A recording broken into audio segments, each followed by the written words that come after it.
ATM machine ভেঙে টাকা চুরি করার চেষ্টা নতুন কিছু নয়, কিন্তু এটিএম থেকে টাকা চুরির জন্য এবার এক সম্পূর্ণ নতুন কায়দা নিল চোর। ক্যামেরায় রং বুলিয়ে এভিডেন্স লোপাটের চেষ্টা করলো চোরের দল। আর সেই সিসিটিভি ফুটেজ প্রকাশ্যে আসতেই চোরেদের বুদ্ধি দেখে একেবারে থ সকলে। ঘটনার পর থেকে এলাকায় ব্যাপকভাবে চাঞ্চল্য ছড়িয়েছে। এক রাতের পর দুটি এটিএম লুটের ঘটনা ঘটল পূর্ব মেদিনীপুর জেলার রামনগরে। বালিশাই এবং দেউলিহাট মাত্র 11 কিলোমিটারের ব্যবধানে ঘটা দুটি ঘটনা ঘিরে ব্যাপকভাবে চাঞ্চল্য তৈরি হয়েছে এলাকা জুড়ে। দুটি এটিএমই একই রাষ্ট্রায়ত্ত ব্যাংকের। গত কয়েক মাস আগে গ্যাস কাটার ব্যবহার করে এটিএম থেকে বিপুল টাকা চুরির ঘটনা ঘটেছিল ওই এলাকায়। তারপর গত বুধবার রাত 12টার পর আবারও পরপর দুটি এটিএম লুটের ঘটনায় চাঞ্চল্য ছড়িয়েছে।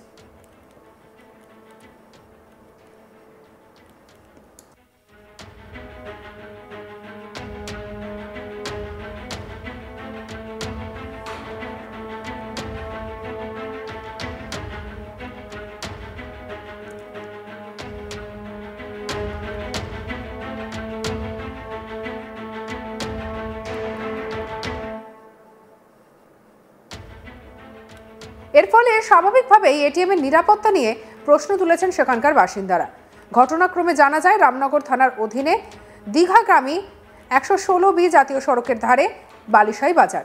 এই বাজারে গত বুধবার রাত 12টার পর একটি সাদা রঙের গাড়িতে করে 3 জন দুষ্কৃতীকে সেখানে নামতে দেখা যায়। প্রথমে তারা সিসি ক্যামেরায় কালো রং মাখিয়ে দেয়। সেই দৃশ্যের সিসিটিভি ফুটেজ ইতিমধ্যেই প্রকাশ্যে এসেছে। দেখুন সেই সিসিটিভি ফুটেজ।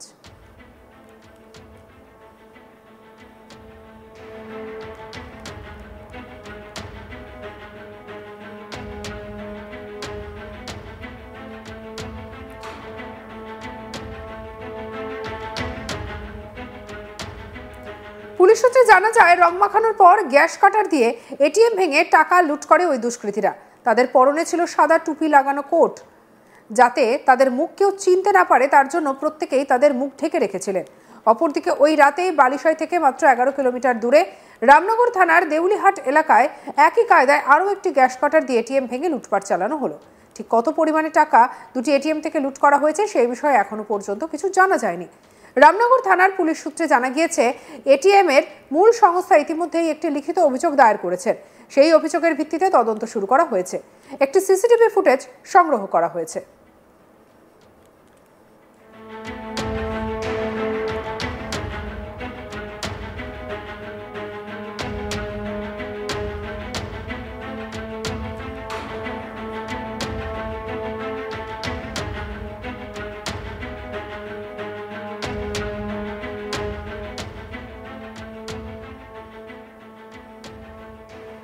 স্থানীয় মানুষজন বলছেন, বালিশাই বাজার একটা বড় ব্যবসায়ী কেন্দ্র।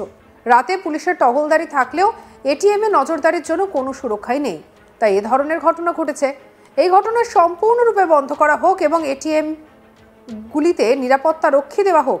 এই ঘটনায় তারা যথেষ্ট আতঙ্কের মধ্যে রয়েছেন। কি বলছেন স্থানীয় বাসিন্দা প্রদীপ বেরা, শুনবো। শুনেছি এসে আমি ভোরবেলা এখানে মাছের কাঁটা আড়তে কাজ করি। আমি যখন সকাল 5:30টায় শুনি যে এসে দেখি স্পটে এখানে কাটা মানে কালো হয়ে গেছে ভেতরে, কিন্তু তারপরে এসে দেখি যে শুনতে পাই স্থানীয় লোকের কাছ থেকে দুটো 10-20-র মধ্যে এসে ওরা এসে একটা স্করপিও গাড়ি নিয়ে আসে এবং এসে মাত্র 9 মিনিটের মধ্যে অপারেশনটা হয়। তারপরে ওরা বেরিয়ে যায়। তারপর তো এই ব্যাপার, এটা ভরা মার্কেট একটা, সবাই এখান থেকে সহযোগিতা করে। কিন্তু এখানে এই এটিএমটা খুব পপুলার, খুব পাবলিকের খুব এখানে পুলিশের একটু কি নজরদারি খামতি থাকছে বলে মনে হয়? নজরদারি তো সবসময় তো পুলিশ তো রাত্রে মাল টাল স্থানীয় ছেলেরা মাল খেলে যখন তখন তুলে নিয়ে যায়, কিন্তু এত বড় একটা কেস হলো ওরা কিছুই বুঝতে পারে না। এসে এই স্থানীয় লোককে জিজ্ঞাসা করছে কি ব্যাপার কি, কিছু না। কিন্তু রাত্রেবেলা কোনো গার্ড এখানে ছিল? গার্ড প্রতিদিন থাকে, কালকে নেই। কালকে ছিল না? কালকে ছিল। প্রতিদিন এমনিতে সিভিল পুলিশ থাকে? প্রতিদিন সিভিল পুলিশ থাকে, কিন্তু কালকে নেই। এবং স্থানীয় কোথায় বাঁধের উপর কে মাল খাচ্ছে ওখানে কোথায় কি করছে ওরা এসে ধরে, কিন্তু এত বড় কেস হলো ওদের কোনো ইয়ে নেই। এই এটিএম কতটা সুবিধা হতো আপনাদের থাকার ফলে এখানে? এটিএমটা আমাদের খুব এখানে আর স্থানীয় লোকের খুব সুবিধা, ব্যবসায়ী লোকের খুব সুবিধা, এবং এটিএমটা খুব ভালোই এখানে রমরমাভাবে চলে। আপনাকে এখানে পার্মানেন্ট একটা দাবি করছেন যে স্থানীয় পুলিশ যাতে কোনো কন্টিনিউ ডিউটি হ্যাঁ, থাকে। পার্মানেন্ট এখানে যেন পুলিশ ইয়ে করে, কিন্তু সবসময় তো পুলিশ দেখি ঘুরে, কিন্তু আসল কাজটা হচ্ছে কোথায়? আসল কাজ ওরা কোনো দিন করতে পারে না, এইসব করে ঘুরে করে।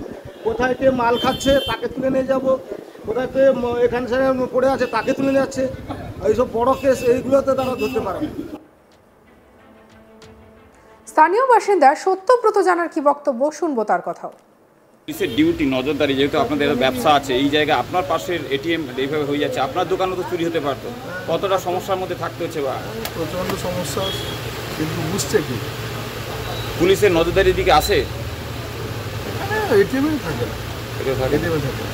নাইটে টহলদারি দেয় পুলিশ? নাইটে টহলদারি এইগুলো দেয় না, আমাদের নাইট গার্ড আছে নিয়ে এসে সে দেয়। আপনি বালিশাই নাইট গার্ডও আছে? হ্যাঁ, আছে। সেই কালকে ছিল না? থাকলে ও তো 9 মিনিটের সময় নিয়েছে, কিন্তু ওই সময় তো এত বড় এরিয়া তাকে কভার করতে হয়, তো সম্ভব হয় না। মিনিমাম এইটা কত মতন ব্যবহার করতেন, বা ব্যবসায়ীরা এটা কত মতন ব্যবহার করতেন লোকজন? বালিশাইতে সবচেয়ে বেশি ট্রানজ্যাকশন এটাই হতো, এবং সবসময় এটাই লিঙ্ক থাকতো, এটাই সবচেয়ে বেশি ট্রানজ্যাকশন। কতটা সমস্যায় পড়তে হবে এই মুহূর্তে আপনাদের? এখন আমার আমাদের সেই ব্যাংক ছুটতে হবে, এই জায়গায় হতো পাশে ছিল, সুবিধা হতো, সেটা আর পাবো না।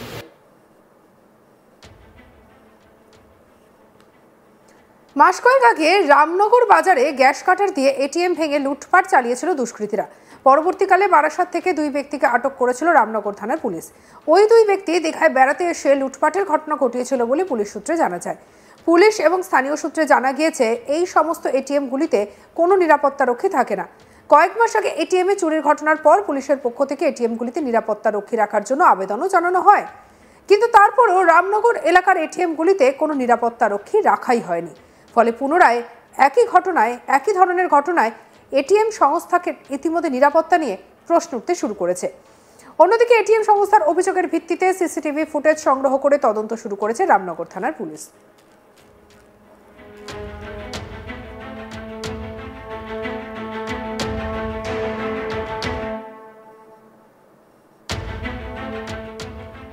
চলুন আরো একবার শুনে নিই স্থানীয় বাসিন্দা কি বলছেন।